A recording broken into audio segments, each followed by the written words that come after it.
আসসালামু আলাইকুম। চলেন আজকে আপনাদের সাথে একটি পারফেক্ট এবং সহজ স্পঞ্জ কেকের রেসিপি শেয়ার করি।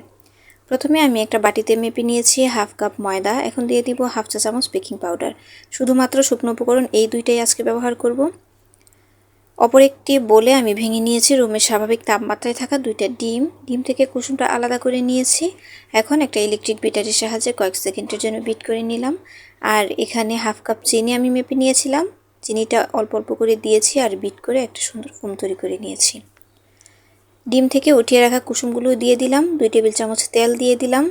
আমি যেহেতু অরেঞ্জ স্পঞ্জ কেক বানাবো তাই অরেঞ্জ ইমালশন দিয়ে দিয়েছি।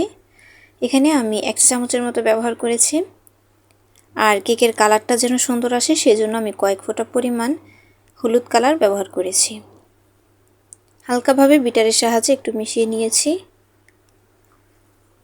এখন বিটারের কাঁটাগুলো উঠিয়ে রেখে শুকনো উপকরণগুলো ডিমের ফোমের সাথে মিশিয়ে দিব। তার জন্য অবশ্যই চেলে নিতে হবে।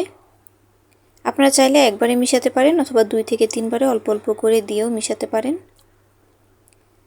একটা স্প্যাচুলার সাহায্যে সুন্দরভাবে আলতো হাতে মিশিয়ে নিচ্ছি যাতে করে ডিমের ফোমটা নষ্ট না হয়ে যায়। ডিমের ফোমটা নষ্ট হয়ে গেলে স্পঞ্জ কেক ভালো হয় না।